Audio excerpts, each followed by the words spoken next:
Let's freaking go, everybody. We got the whole squad in here. We got Jason Aponte. We got the dual stream action today on this beautiful day for playoff football. Jason, what is the damn vibe right now? All black, ready to go to war, and no more talking. Wait, except for this. We're going to talk a little bit more, and then it's no more talking, okay, after that. Absolutely, dude. It's freaking nuts. We're already starting to see some video coming out from AT&T Stadium. 49er fans are absolutely there, present, and ready to go. Before we start talking about all the storylines and everything that we got going for this game, let's talk about some of the people that we are going to have officially back for the San Francisco 49ers. Azeez Al-Shaair will be back today, Jason. The 49ers are healthy as can be. How are you feeling about that addition of getting Azeez Al-Shaair back in the mix? All hands on deck, and we're just going to have to figure out where this rotation lies because you know that the 49ers like to use K'Wan Williams in certain situations. So who is the linebacker that is going to be next to Fred for more of the snaps? That's going to be very interesting, but it's a great problem for the 49ers to have. As usual, the team that's the health – well, not as usual, but usually the team that is the healthiest, playing the best ball, is the team to be afraid of. So now Trent Williams is back. This offense has everybody that they need. Trey Sermon was an inactive today, but Azeez Al-Shaair and K'Wan Williams having them back officially is a beautiful thing, and the 49ers are ready to roll. Absolutely. We also have some other inactives that just came out right before we came on. No Jalen Moore, no Talanoa Hufanga, no Trey Sermon, no Diamador Lenore, no Marcel Harris, no Maurice Hurst, and no Darquez Denard, who was a special teamer last week. Any surprises that jump off that list to you from 49ers inactives? Not necessarily. It really just tells me the confidence that they have with Colton McKivitz to back up Trent Williams and the confidence that Jaquiski Tartt is going to be fine all game for Hufanga to not be there. So it doesn't really tell me anything other than they have confidence and those guys are healthy and ready to roll. So, yeah, it's an exciting time. The Marcel Harris one is the one that is kind of like a little bit strange in my opinion, just because he's so flexible and can be put in certain spots in a pinch. You don't ever want to get down that road. But, yeah, but, yeah, I mean, realistically, it's just more about – now you kind of know how the 49ers feel in terms of confidence with certain guys. If Hufanga's not out there, they feel great about what's going on with Ward and Tartt. Absolutely. It's going to be a wild ride as, again, we start to get some more information on who's going to be available, but it does feel like we are going to be as healthy as we have been all year. Obviously, you touched on it. Trent Williams is going to be back. We're going to have a lot of guys back ready to go. Man, this is exciting. How are you feeling today, Jason? Obviously, the 49ers didn't make it to the playoffs in 2020. Last time we experienced the postseason, it wasn't the best outcome. What's the energy like? What are you seeing from 49er fans across the internet? What's the vibe? What are we – I don't even know what else to fucking say. I'm swearing now. Jeez, what are you doing, man? I love it. I love it. That's the vibe right there. You went through all the emotions. You're ready to get hyped. You're cursed. Like, that's the vibe right now. And, so close to, kickoff is when the nerves start to build, right? Like yesterday, what's your anxiety level? People were like, for me, 1 to 10, 0. I'm not thinking about the game just yet. When it gets to Sunday is when you start to feel it. And as you get closer to the game, once you get to that kickoff is when all those emotions start to happen. But that's the vibe, Brad, how you just described it. You just went through like 10 emotions right there. And that's pretty much what's going to happen this entire game. And I think that's the vibe. Look, confidence, you know that everybody's at the game right now going crazy. You saw the video of them running to their standing room. You see the faithful out there pre-gaming and the parties and the invasion. Like, you knew the 49er fans were going to come with it. I would say it's nothing but a bunch of energy right now, but the anxiety level for many just starts to build right away as we get closer to kickoff. Absolutely. And let's bring in the Splash Cousin who's chilling down there at the bottom of the screen. How are we feeling today, my boy? 49ers, Cowboys, playoffs in the building. What's the vibe?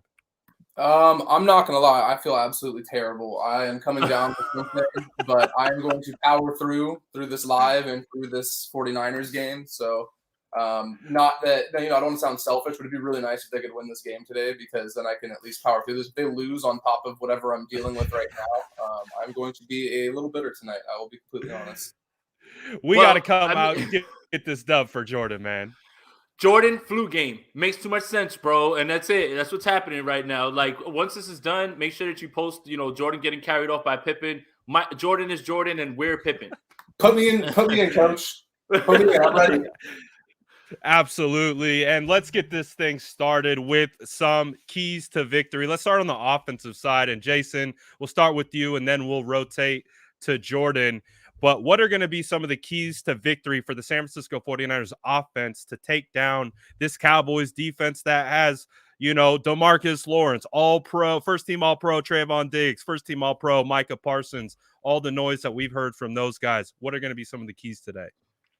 Just figuring out a way to neutralize those guys and not put their best players in positions to win or in positions where they can succeed. And that means being in front of the sticks on third down. No, nothing longer than that, where Tom Compton has to block Micah Parsons for a long time.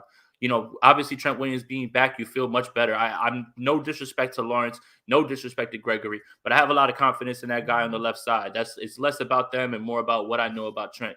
But it's about neutralizing them, making sure that Trevon Diggs is in a spot to take the ball away. I don't necessarily see them going out there and targeting him and doing that actively. I know the numbers about how much he's given up. If it's there, he'll take it. But the idea of looking over and saying, there he is, I want to go with him, I don't know if that's going to happen. So it's really interesting to figure out what Kyle is going to do to neutralize those guys, and what sort of game plan they're going to run, which we probably have the idea is going to be very run heavy at this point. What do you think, Jordan?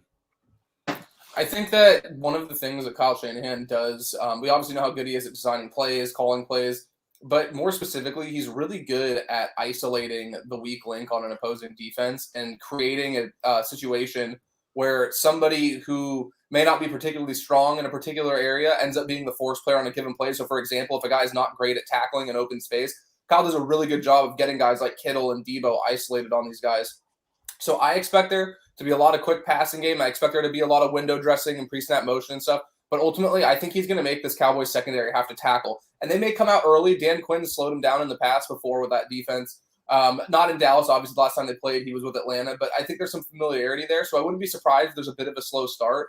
But I do expect them to make the Cowboys have to earn every tackle over the course of 60 minutes. I understand it sounds cliche, but that physicality really does wear down. And we saw it in the Rams game. The Rams came out early, and they were doing a good job holding up against the run. They were doing a good job not biting on these play fakes. But when you have to deal with it play after play after play over the course of 4 quarters, it's going to ultimately wear you down. So I expect Kyle to not necessarily come out with some wild, play designs, having Debo throw the ball. I think it's going to be a much more fundamental game, and it's just going to be simply we have big, strong guys who are fast with the ball in their hands, and we're going to dare you to tackle them over the course of 4 quarters. 100%. Michael says Kittle due for a big game, especially with Dallas focused to attempt to stop All-Pro Debo. Fingers crossed for good, Jimmy. 1 turnover or less. All praise to Jason, Brad. You guys rock. And also the late addition of our boy Splash Cousin in the building. Rich also is saying offensive key is to run to the left. Trent is ready to knock heads. Other key is to control the amount of carries for Mitchell. I kind of agree with Rich. I think the 49ers have a great opportunity to establish dominance on the run. If they want to run to the left, that's fine.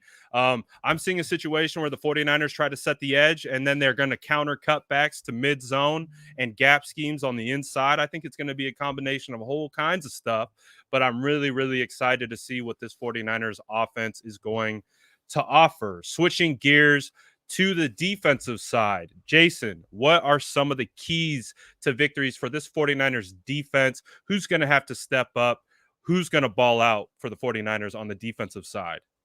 It should just be doing what you've been doing, playing very solid run defense. But I believe that this is going to be a game for the interior linemen. Where you attack this offensive line should be near center. So I think DJ Jones, Eric Armstead, they have to have themselves a game. The sort of attention that Nick Bosa provides, and you get all that and everything as well. But a lot of the pressure that you're going to be able to get is probably from the inside because you really don't want to test Zach Martin, and they still do have some very good linemen over there in Dallas. So it's going to be, I think this is going to be one of the games where they're going to do what they've been doing in terms of run defense because they've done it for a large sample size and largely corrected a problem that they had going on early in the season where they gave up a bunch of 100-yard rushers, and now that's nearly impossible to get to, or it hasn't happened lately.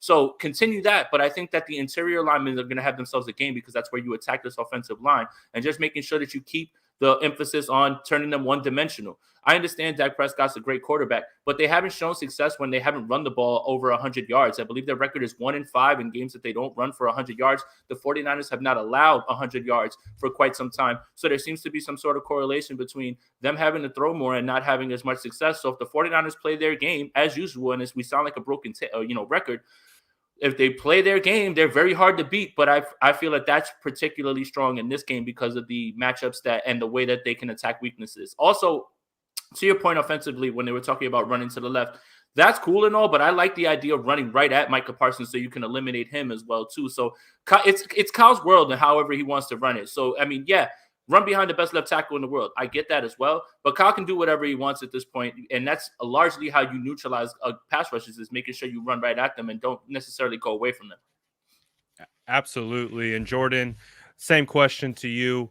It's Kyle's world, but it's also Jerry's world, and D'Amico Ryans is going to have to do some stuff today against Dak Prescott, Zeke Elliott, CeeDee Lamb, Amari Cooper. Talk to me about what the defense has to do today to neutralize that offense. I think they just need to come out and play a brand of football that we've seen them play where they're going to allow some points. Like, this Dallas team is really good, but they just can't allow the big play. They need to come out. They need to be fundamentally strong. They need to make plays in the open field, because what I don't see happening, as good as I think Dallas is I don't see them sitting there and just carving up this defense over the course of this entire game. Yes, there might be a play or two here or there where they're getting these big chunk plays. Again, they have really explosive receivers. But I think the 49ers need to make them earn, keep everything in front of them, play a game that's a complete opposite of that Arizona game was when they couldn't tackle anybody, and just kind of, again, focus on making them earn it. And I understand that sounds like super obvious and like, oh, everybody would do that if they could, but there are ways that you can do that by being a little bit more conservative, because I think with a quarterback like Dak, you are going to be much better off sending 4 and dropping 7 in coverage and relying on how good the defensive line is, rather than scheming up all these exotic pressures and leaving these corners. Like, you don't want to leave these corners on an island, because CeeDee Lamb, Amari Cooper, and Cedric Wilson, Jarwin, Schultz, all these guys, they're so good. You don't want to leave your guys in that kind of position. So I think a fundamentally sound game plan, probably a lot of stuff where they're leaving 2 safeties over the top. I expect Jimmy Ward and Tart to be phenomenal in this game. Warner against those tight ends is going to be a really fun matchup to watch. But if I'm D'Amico Ryans, I just keep it simple, and I dare Dallas to stay patient and continue, because what we've seen sometimes with Kellen Moore is they try to run the ball, they try to do some stuff, doesn't work, and then they just start taking deep shots downfield. They call shot play after shot play. If you can get Dallas into a spot where they're getting impatient, I think that will be opportunistic for the defense, and then you might luck into a turnover too as well. Did you guys happen to see the report that came out today from Jason La Canfora that was stating that if Mike McCarthy, for lack of a better wording, they said essentially if he loses today, they could fire him and hire the offensive coordinator, Kellen Moore, to take over. Do you think internally that could add any additional pressure, Jason, for that offense because the 49ers have it going on the other side too. This could be the last game of Jimmy Garoppolo. We're seeing, reports come out that the 49ers are committed to to Trey Lance in 2020. Likely going to trade Jimmy Garoppolo. So there's a little bit of human element of playing for Jimmy. But do you think that could be a distraction on the other side if the head coach could potentially get fired in this game if he doesn't win? Or could that be a motivational point for them as well? See, I don't know about that, because in Dallas, it's usually like that, where you're a one and done playoff run away from being fired, no matter who you are, right? Like, that's pretty much how Dallas is. That's how Jerry Jones moves. And as a Yankee fan, I know all well, George Steinbrenner used to fire people like it was a bodily function. There's your Seinfeld reference for today. But it's the same thing. I think it's the same sort of pressure that you have all the time at being the Dallas coach. And Mike McCarthy has made some questionable decisions when it comes to clock management, and that's always been his thing as well, too. Kellen Moore is the one who calls all the plays as well. It looks like they might be favoring him because of how that offense looks. But Mike McCarthy might be one of those mistakes waiting to happen, and he didn't need to hear that to make it feel any other way. But I think that there's always that thing in the back of your mind. If you're a Dallas Cowboy coach, you have a talented team, everybody starts talking about you should make a deep run, and if you're one and done, you probably got to look over your shoulder just because of the way things go and how Jerry is at times, and especially because we always make the joke, Mike McCarthy got the job because he walked in and said, I just signed up for PFF Elite, and they said, hire this man. He's embracing the analytics. So, but yeah, that's what I got. Absolutely. What do you think, Jordan? I don't know, like Jason nailed it. Like if you play in Dallas or you're a coach in Dallas, if you do anything in Dallas, you're gonna be under a level of scrutiny that maybe the only other place it's as high is New York. But I think Dallas, just for the brand and football specifically, it's definitely bigger.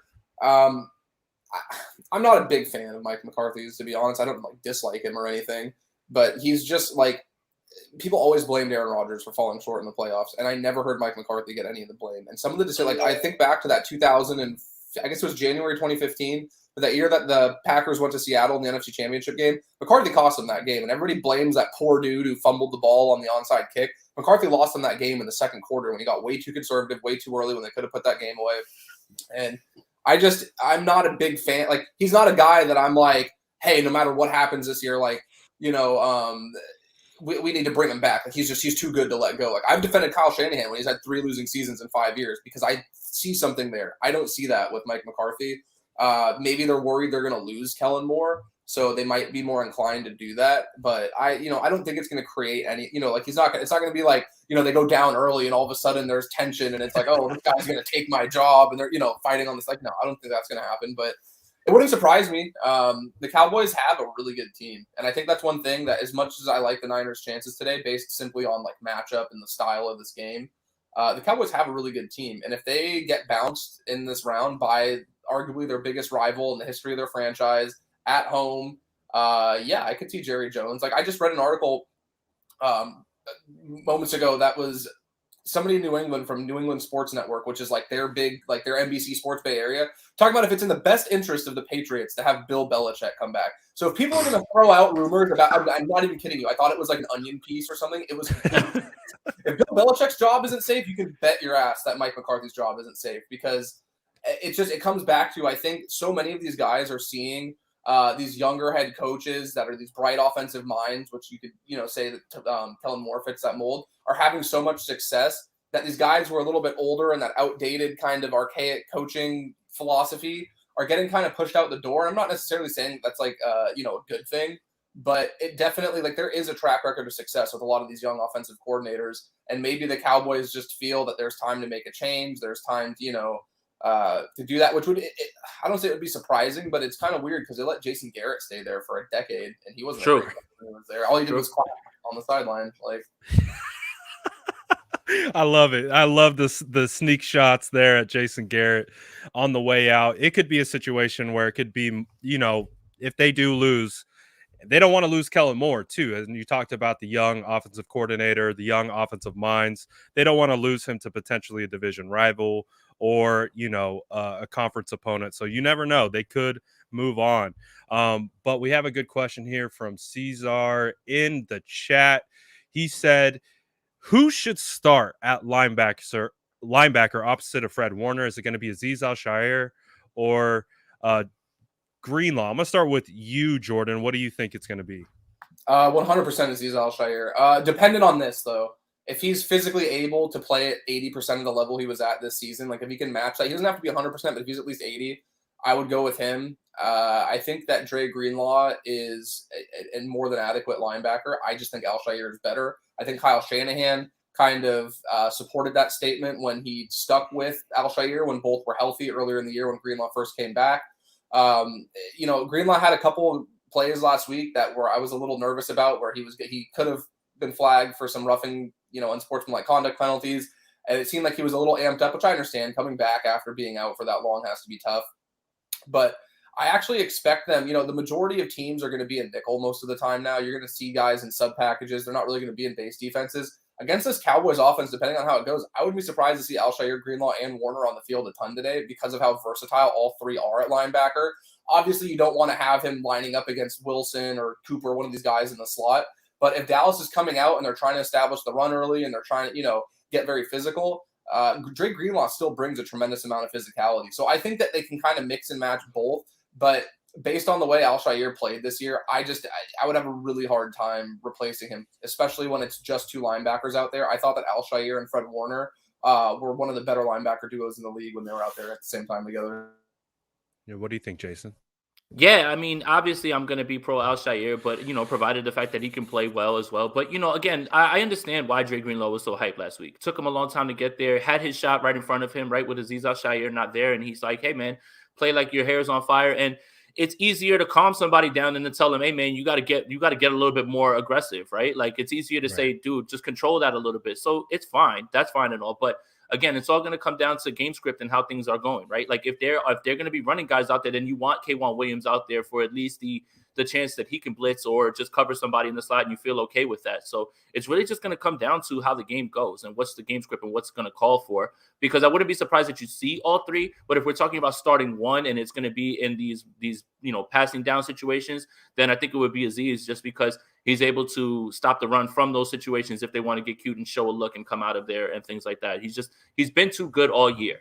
And I think that what Jordan said is absolutely true. Kyle Shanahan kind of said the same thing when they were both back. He still was playing more snaps than Greenlaw. So yeah.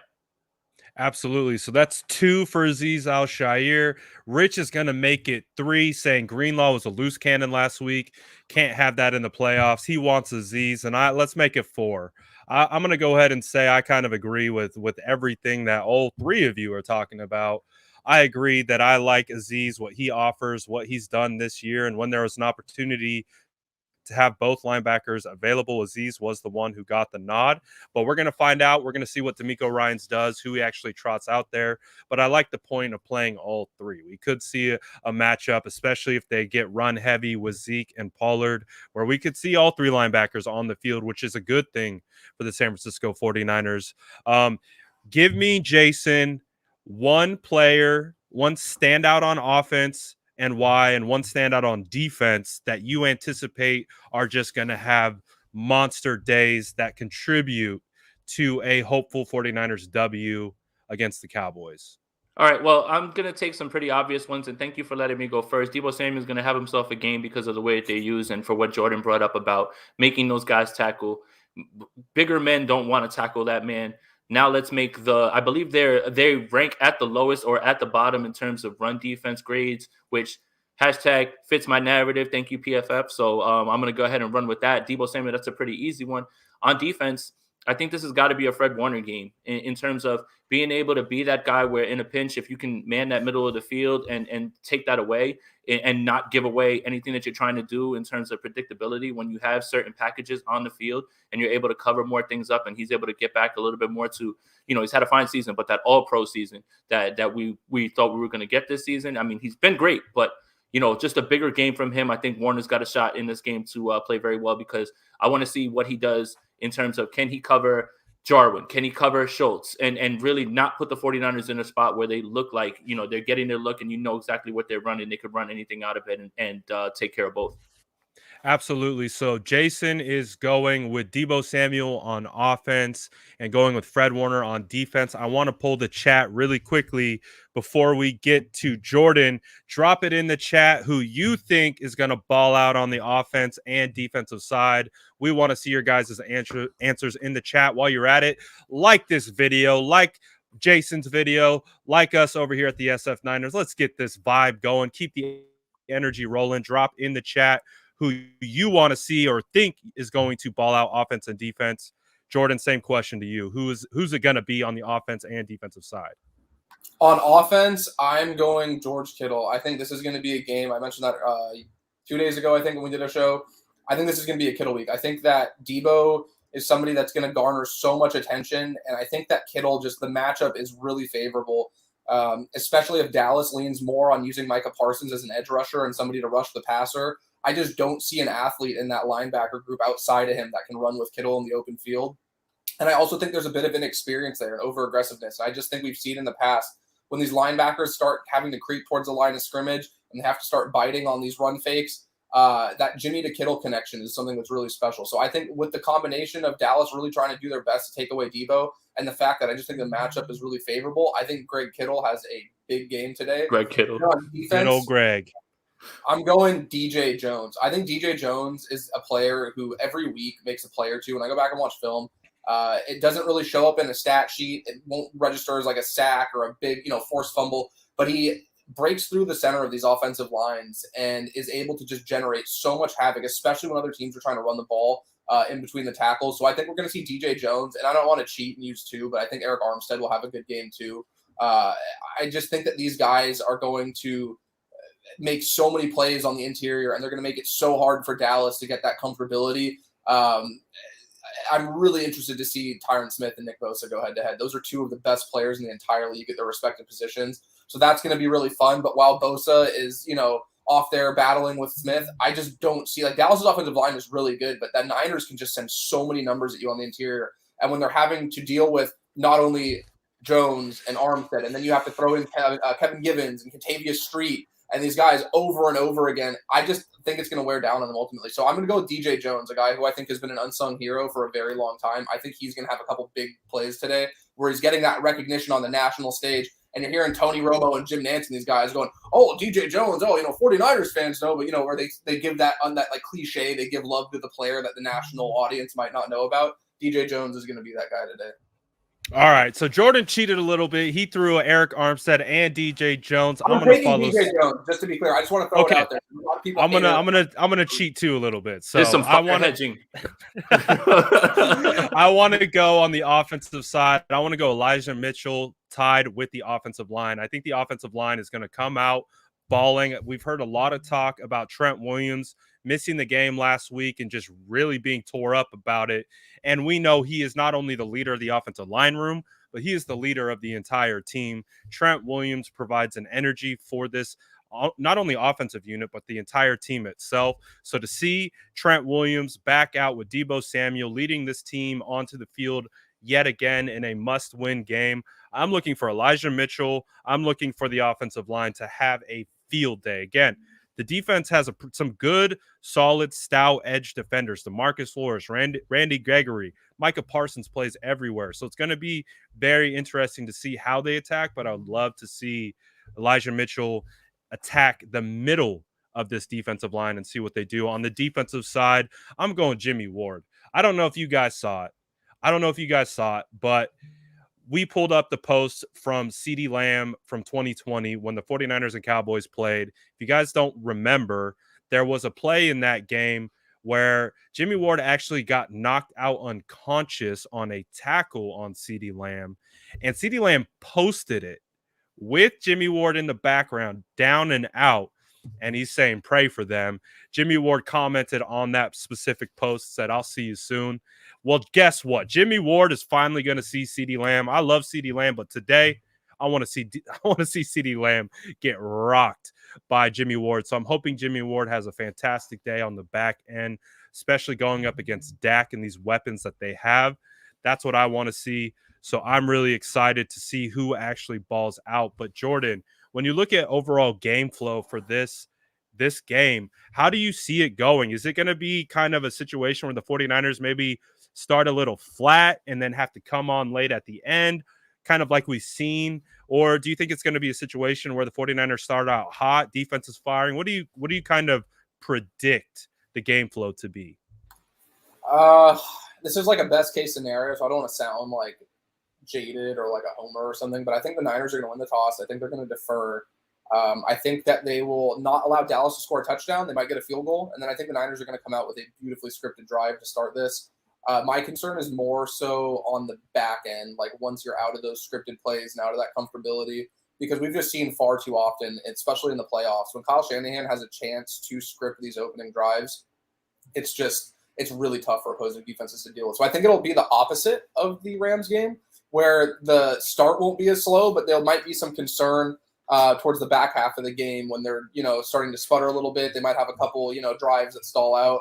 But I'm telling you, man, like I've made it no secret. Anybody who's, kept up with anything that I've written or done or talked about for years, like I'm not a big Jimmy Garoppolo guy. I'm not somebody that's going to sit here and argue with you about how good Jimmy Garoppolo is. I think he's serviceable. I think he's better than he gets credit for at times. I have a feeling that he's just going to play like, he doesn't have to play like lights out. Like I think we're going to see a Josh Allen game where he throws for 5 touchdowns or anything like that.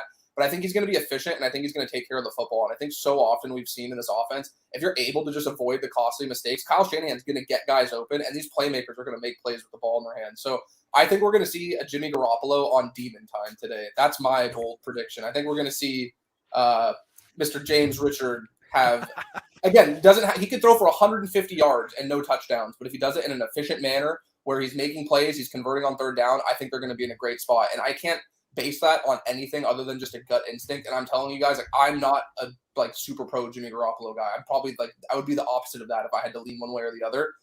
I think he's going to get it done. And I think the Niners are really poised to make some noise in these playoffs. What do you think about the game flow, Jason? Yeah, I was going to say this thing about scripted stuff, but the guy smarter than me said it, so I'm not going to rehash that in any way. But I will echo his sentiments a little bit and say that I do think Jimmy Garoppolo does have a good game. There's something about this could be the last time, looking each other in the eye in the locker room type stuff, that it's hard to not, as a 49er fan, get those feelings, right? And I'm gonna echo these sentiments from Jordan too, that it doesn't feel like anything more than a gut feeling and a hope that this is what brings them together and they start to lock in. And I don't know if they're going to be in many positions where Jimmy's going to have to make some down the field throw. You always want to stay closer in distance on third down. It's just those darts on like 3rd and 7 that go for 9 that are perfectly placed over the middle of the field. Like those sort of plays, I think Jimmy's going to have a great amount there, and he's going to do enough to put the 49ers in position to win this game, which I believe they will. Absolutely. I'm really hoping for lots of ground control, lots of, obviously, speaking off of what I was earlier, I want to see the 49ers control the clock. I want them to keep the 49ers offense on the side and just watch this team march up and down the field. I am very interested about the Jimmy Garoppolo situation. It does feel like this is going to be it, right, guys? Like, this is it. Jimmy Garoppolo has an opportunity to ride onto the sunset here with the 49ers. Obviously, a lot of offseason conversation, a lot of in-season conversation has been about the quarterbacks. Jordan touched on it a little bit.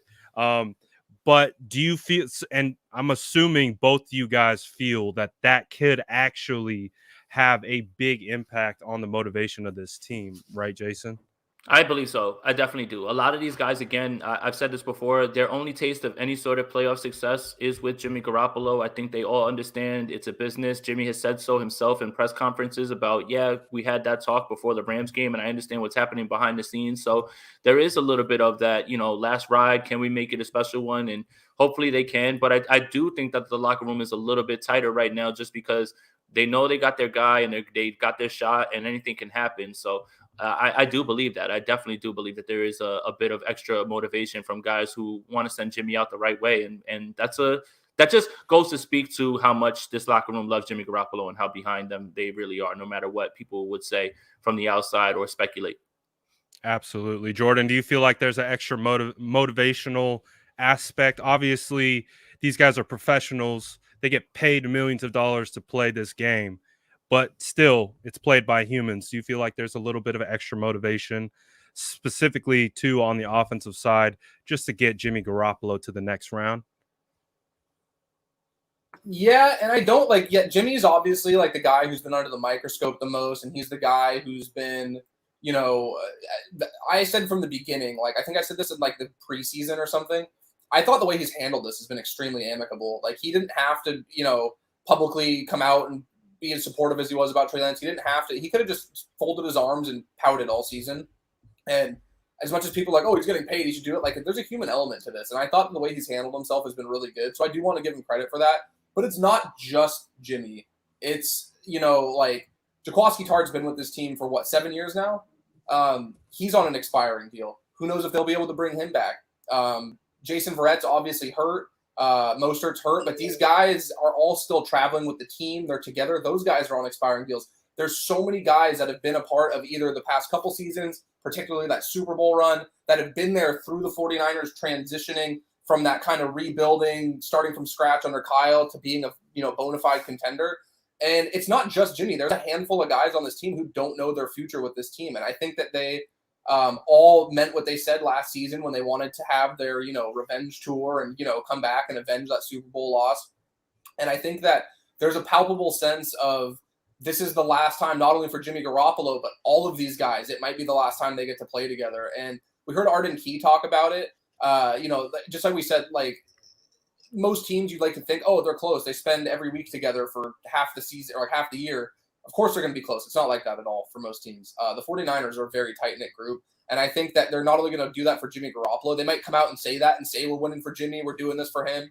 But I think it's beyond just him. I think it's just this whole group of players that know this might be their last chance. Because they could very well go and win the Super Bowl next year with Trey Lance, with a lot of guys who were still on the team in 2019. But guess what? It wouldn't be the same as avenging it with the guys that were there for that loss, that did feel that heartbreak. So I think that there is a great sense of urgency where these guys understand that, hey, if we put it together and we play the way we're capable of playing, we're a really hard team to beat. And there's nobody in this playoff field that we should fear.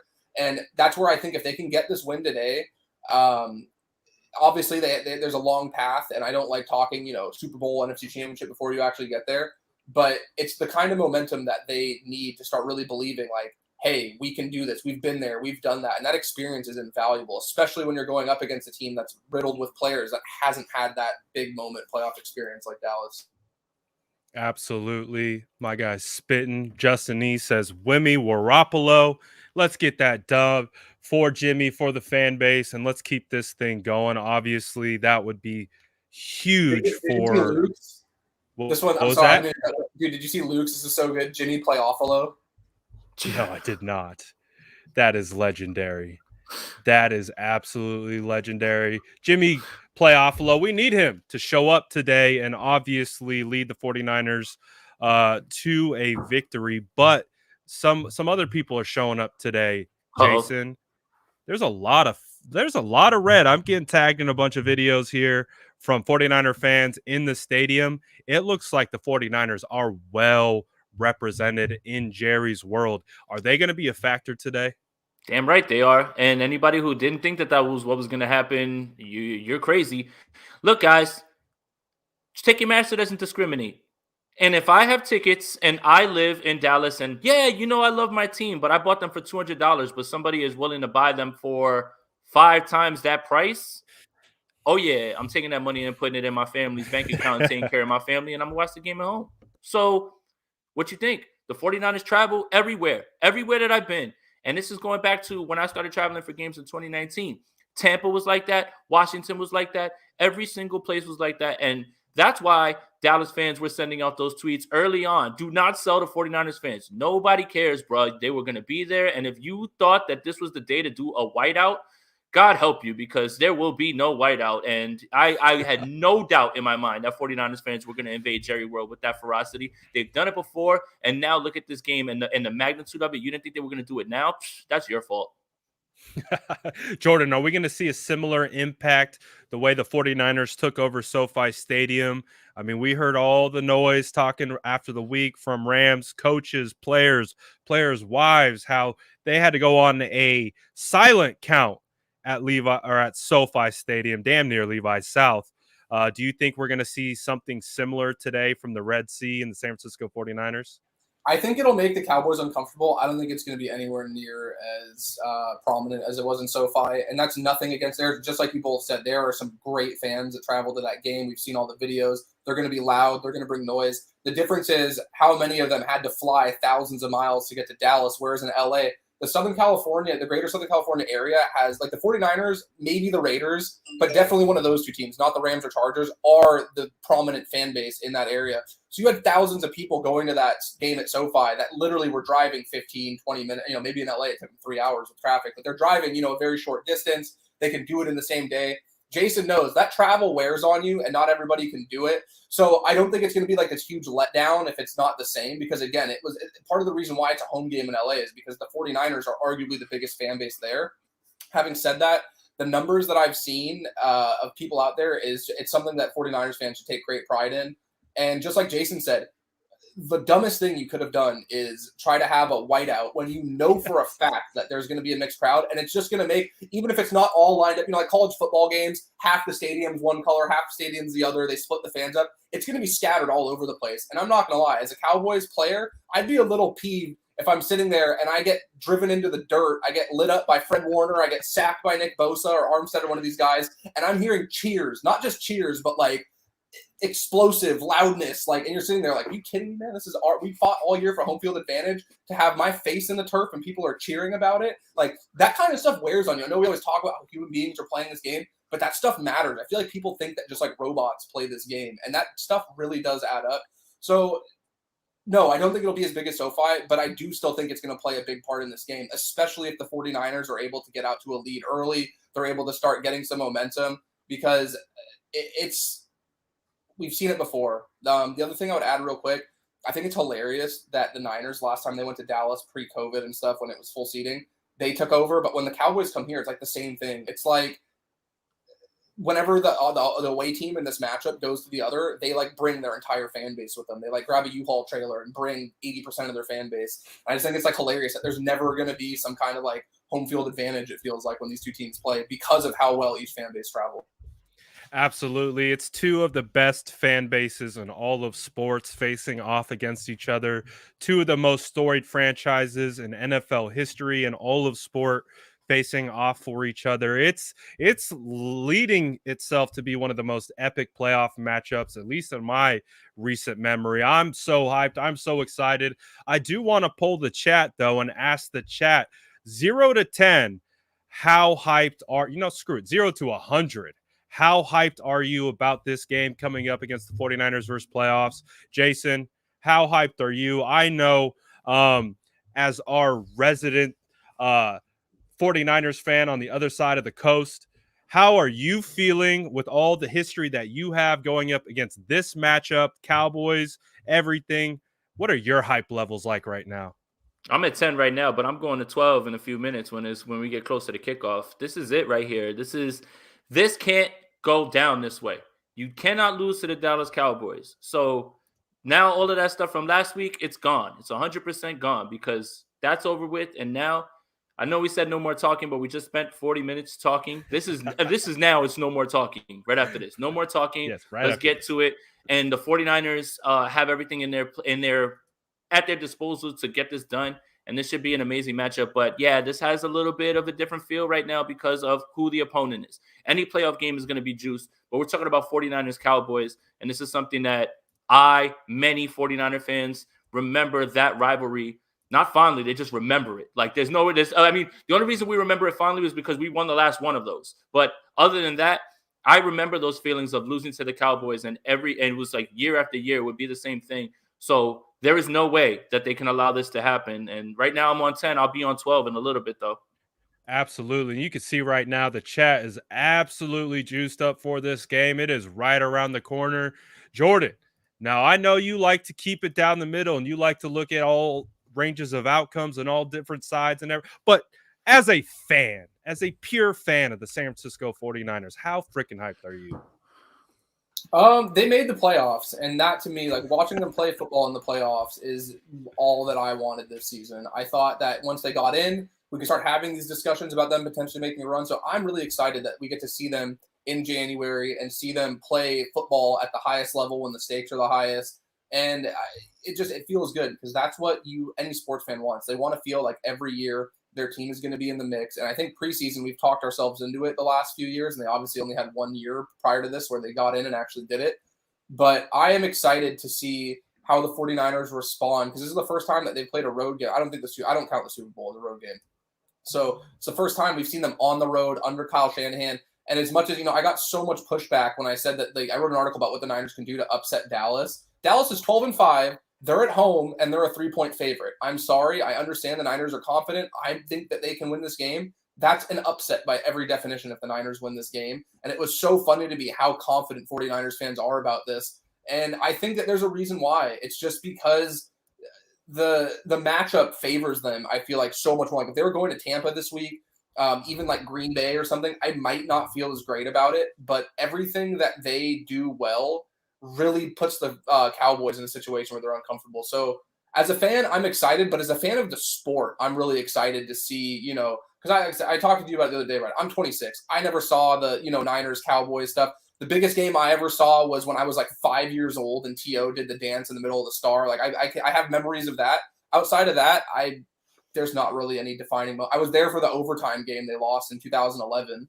But other than that, this doesn't carry the same weight. So I'm really excited to see the history and hear the stories and see how fun. Like it's really made me happy to see I don't want to use the word older because I feel like that's very ageist, but the people who are more seasoned 49ers fans like Mr. Aponte bring up memories of nostalgia and bring up this stuff where they're like, I don't care if it's been 10 years, 20 years. I hate the Dallas Cowboys. I will always hate them. So it's really cool to see. And it's on the other side too. Like we did a live the other day and it was loaded with Cowboys fans. So I love the camaraderie here. As a fan of the sport of football, I'm more excited than a 49ers fan, if that makes sense, because these are the kind of matchups that really make me love and appreciate sports, and particularly the NFL. So I'm really excited to see how it goes. I just hope both teams have fun. Basically, is what Jordan said. I'm basically Rob Lowe with the NFL. Like I'm obviously like I got my Niners jacket on, but I'm basically Rob Lowe at the NFC Championship game. Like that's how I feel. Like if the Niners can win this in a like close last minute field goal or something like that, perfect. Best outcome possible for me. Yeah. I would rather watch that than a blowout. And Niners fans don't want to hear that, but I'm just saying for me personally, I would rather watch that. So I just want to watch a win. And you know what? If I got to go through it and my Apple Watch has to say like call the ambulance, all right, that's fine as long as it ends in a win.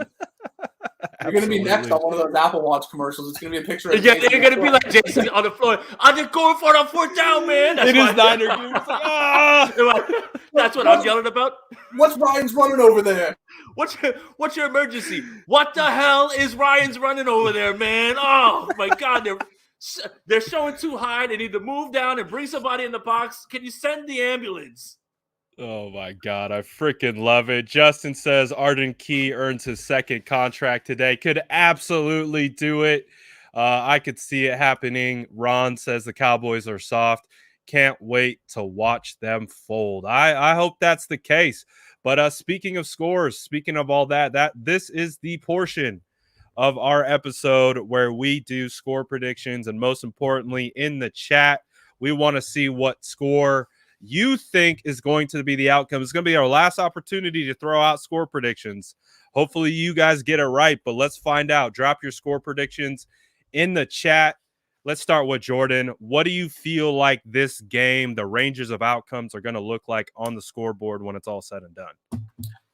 30-24 Niners. They either score a touchdown, down one to take that lead, or they kick a field goal to extend an already 3-point lead. Dallas has to go the length of the field, and that 49ers pass rush steps up and holds them at the end to get them to Green Bay next week. Oh, I like that. What about you, Jason? This guy, man, I'm tired of him speaking in front of me. 31-24 Niners, and they win by 7, and it's going to be either the 49ers score from a tied game or they stop the Cowboys trying to tie the game. I mean, it's just I've got it 31-24. But 30 is the magic number, and I think the 49ers get there. And as long as they do, then they put themselves in a position where you feel really bad if you can't pull it off with 31 points. But I think that's the magic number, and the Niners get there. Absolutely. I think we're all in the same area. I got 27-24. It's going to come down to the wire, whether it's the 49ers scoring at the end or the Cowboys scoring at the end. It feels like it's going to be another finish for the ages, another storybook to add in the tip of the cap for the 49ers and Cowboys rivalry. Boys, is the rivalry that was once known as one of the best rivalries in all of sports, is that going to be back after today? Jason, are we going to be back to talking about Cowboys 49ers rivalry after this? Hell yeah. And trust me, the NFL wants this. Like I pointed out, Guy Haberman pointed out, the 1995 NFC Championship is still the 4th highest viewed NFC title game in NFL history. And remember, there were no HD TVs. Everybody wasn't, watching it from YouTube TV, whatever, any platform, anything like that. Just think about that. And that's not because the 49ers and Cowboys were, yes, they're the bigger brands. But again, that's what we're talking about. Like a lot of people hate like Boston, New York, LA, San Francisco in baseball, Boston, LA in the NBA. That's that sort of rivalry. And trust me, the NFL wants this more than anything. And this was their dream matchup this entire time. Yeah. What do you think, Jordan? Is the rivalry back after this? Also, is there going to be a Jordan YouTube page coming soon? Oh, let's go. There might be. I might be cooking. Yes. We'll see. Maybe. But yes, if I do, I will be sure to let you know, Luke, because I always appreciate your comments. They always put a smile on my face. Let's go. If the NFL was smart, they would have the 49ers and Cowboys play every single season. Like, remember when it felt like the Niners had to go to New Orleans every single year? Like, just do that, but have the Niners go to Dallas every year. And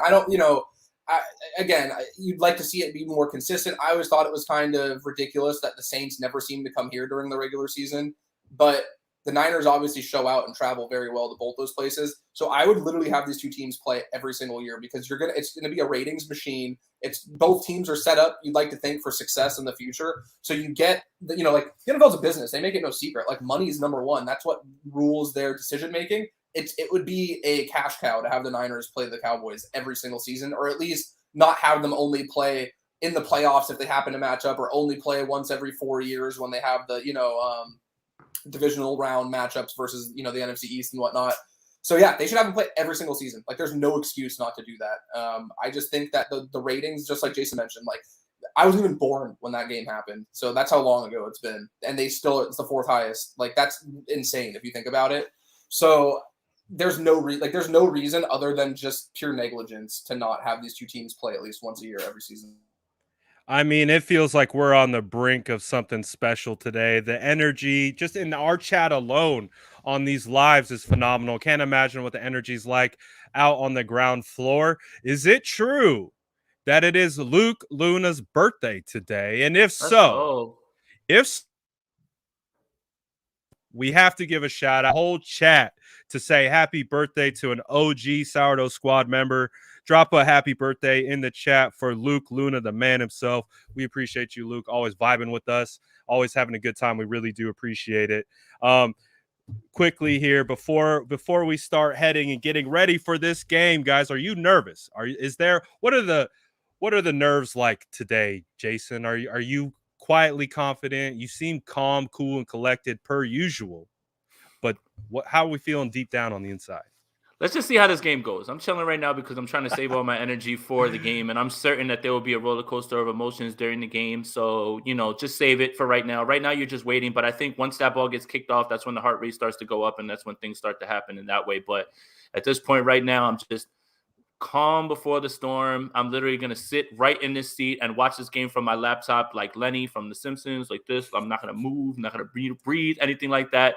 And also, just give me a little bit of time to get out of here so I can go to the liquor store real quick, because one way or another, I'm going to need it.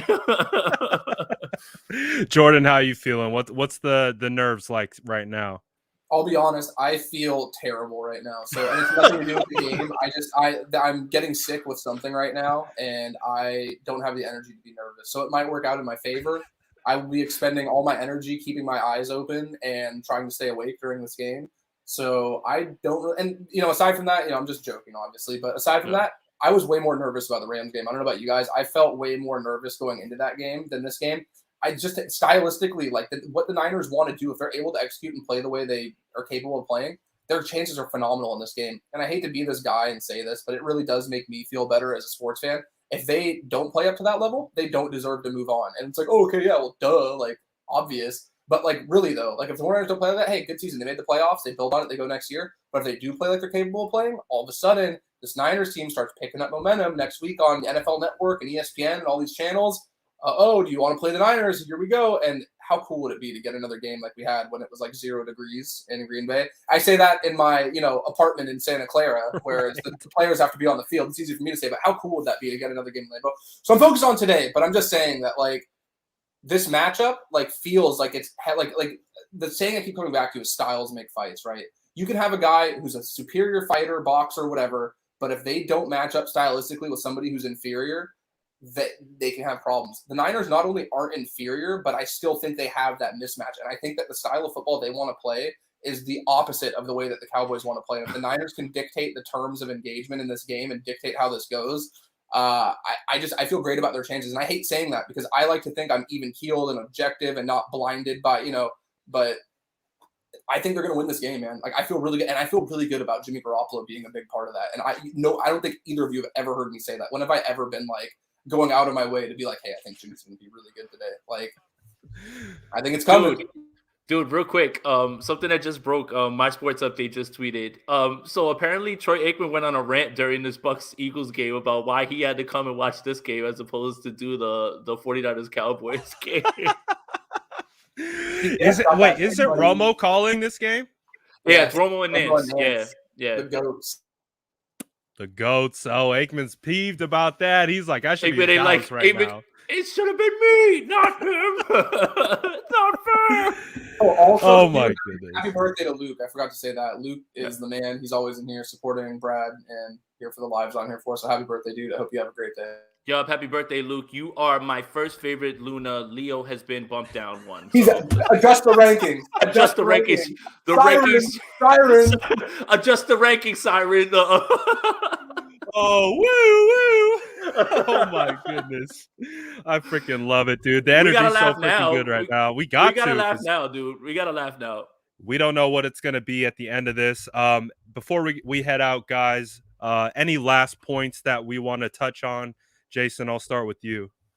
What a freaking season, and I'm not ready for it to be done. Okay, 49ers, you heard me. You're watching right now. I know you're not warming up on the field. You're watching on your phone. You're watching Jordan and Brad and I, and you're trying to get motivation from us. So listen up.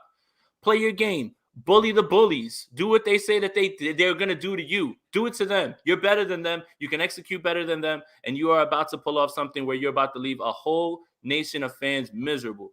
Look in my eyes, Kyle. I know you're watching right now. You got this, bro. You got this. Okay, that's like my movie thing from Remember the Titans. Remember, like when he walks up and he tells that story about his family being down. Mine just says, "You got this, bro." What are you, a girl or something? Like from what's that from? What's the movie with this guy, Robert Downey and the guy from The Hangover, Due Date? When he's like, he goes, "You busted," and he goes, "You got to give your team a huge hype," and he's just like, "What are you guys doing over there, Stan? What are you?" You're running like a girl or something. What are you, a girl out there or something? But no, just have fun. I'm having a blast with this. And yeah, the anxiety will go up when it is time. But 49ers Cowboys, it doesn't get any better than this, man. And throw the analysis out the window. It's time to stop being objective. It's time to start that trash talk, get loud. And we all want one thing, no matter what we say in our analysis, is that the 49ers win, man. Absolutely. Well said, man. Jordan, what do we got here on our way out into what will be one of the most epic playoff games that we've seen in our lifetime? I just love it, dude. A lot of energy, a lot of focus. I think that I'm ready to do a desk pop. Desk pop. What was the last time you did a desk pop? September 08. 08. I think that it was so convincing. The Niners are in a spot where, again, they need to win today, and I don't want to get ahead of myself, but I feel really good about their chance. And it's really weird because there's been times this year where I'm like I've tried to say all year that I think they're a team that's capable of competing with anybody. And what I kept getting back was, well, if they are, they wouldn't commit these penalties and they wouldn't make these mistakes. And that's a totally fair point. But I think that they're at a point now. Something about winning a game the way they did last week, I think, instills a confidence in those guys that you just can't put a measure on. There's no metric, analytics, any kind of number that you can really adequately describe it with. And I just think that the 49ers are poised to do something special, because if they were to go into Dallas and win this game, obviously you take it one game at a time, but the way it sets up to then go into Green Bay, this could be the start of an all-time journey through the playoffs. And it starts today. They have to win today. But I just don't want to lose sight of I always like to look back on where I came from with certain things. And if they are rolling today and they are going to the next round, just remember how many times this year when people counted them out and said that they were done and said that they weren't a playoff team and they should just start Trey Lance and, give up on the season. Or when they're down 17-0 to the Rams, or Jimmy has to go 88 yards. And they just always seem to find a way. And I think that is indicative of a team that is, I don't want to use the word destiny because I am no authority to throw the word destiny out there, but it really makes you wonder. And if it continues to go that way, I'm just saying there's going to be thoughts floating around up here about that word destiny. So we'll see how it goes. And we know that the recent history with the 49ers isn't they make the playoffs and just leave right away. It's either they give you a run that you didn't see coming or you expected, but it's never we're out in the first round. I want to throw something out if we control another fan base. Russell Wilson. First round exits 1, Jimmy Garoppolo 0. Ooh, boy, the vibes. Respect the QB sneak, pal. Respect QB1. Can I do something while there's still people in here? Because I did it. I don't know if everybody has Twitter. Jimmy Garoppolo has the second highest winning percentage on the road of any quarterback since the NFL merger in 1970. And 25 games isn't a huge sample size, but it's also not small either. For whatever reason, Jimmy Garoppolo goes to another level on the road. So maybe them going on the road in these playoffs is ultimately the best thing for him. I would also add too, Jimmy Garoppolo is number 2 on that list. Joe Montana is number 3. So Jimmy Garoppolo has a better career win percentage on the road than arguably the greatest quarterback of all time. So I just thought I would throw that out there, let people marinate on that as we exit left out of the slide. Spicy nuggets from Facts Jordan. over feelings. My goodness, boys. Maybe we save this for another day, but can we do a live? I think it would be great, and honestly, people would come to it just to get upset, which is really funny. But can we do one titled, like, could Joe Montana run Kyle's offense? Because I think that conversation would be fun. Oh, my God. I mean, honestly, we would you know what's the best part is that would be such a clickbait title, and then you'd get here, and we would objectively talk about it and probably get to the same conclusion that, yes, obviously he could. But just that idea that people would just be in there frothing at the mouth in the comments, not waiting for us to talk about objectively. There might be a world where that doesn't work, even though it's not likely. I love it, Jordan. That is supreme content right there, man. Jordan is thinking like a legitimate content creator. That YouTube got to be coming soon for the Splash Cousin, so we make it the trifecta here. It's got to be coming soon. Hopefully after 49ers W as we continue to move on, man. Guys, I'm freaking excited. I can't wait. The energy going into this game has been insane. It's up for grabs. I don't really care. I'm along for the ride at this point. So I'm really excited to see what comes of it all. But Jason, Jordan, tell the fine people here in the chat who are vibing with us, who are ready for this epic playoff game, where to find more of your content and all that good stuff. I'll start with you, Jordan. You can find me on Twitter. My @'s at the bottom of the screen. And then you can find me at Niners Nation. Regardless of the outcome today, I will be writing something tonight that goes out tomorrow. I'm hoping that it is something positive and looking forward to next week and not, hey, they gave it their best and they lost. But regardless, I will do my best to objectively sum up what I saw, or my best ability to be objective with what I subjectively saw with my own eyes today. So, and a lot of great writers at Niners Nation, a lot of great podcast content and stuff. If you guys aren't already familiar with them, I highly recommend checking it out. There's consistent content throughout the week and the off season, so it's just a great spot if you are looking for Niners stuff. Jason, where do the good people find more of your content? Yeah, at Jason Aponte 2103 on Twitter. I'm not really going to be doing too much throughout this game. I'm going to stick to what I did with the Rams game, so I don't cold take myself, and I'm just going to try to ride through the emotions. But tap in on the YouTube channel, Jason Aponte. Post game, if you guys are down, maybe we cross stream the post game as well too. I'm down for that. So either way, there's going to be a stream going up right after the game, like as soon as it hits 0, so we can talk through the emotions of whatever the outcome is. But I'm still expecting a 49ers win, so we're going to pull up and we're going to celebrate. Absolutely. Post-game vibes hopefully will be legendary. Make sure you follow both of these boys. Again, we are running a dual stream. Make sure you're following Jason. Make sure you're following the SF Niners. And stay locked in for all the content that's coming after the game, because win or lose, we'll be here to talk about it all. Let's go. It's going to be a wild ride, guys. I'm super excited. Let's see what we get. Thank you to all you guys who vibed with us today on this pregame. We had a bunch of people in here, and we really do appreciate the support as always. Always make sure to like and subscribe and do all that good stuff. But until then, we will see you guys after this epic matchup for the ages. Until then, you guys be safe. Let's go Niners.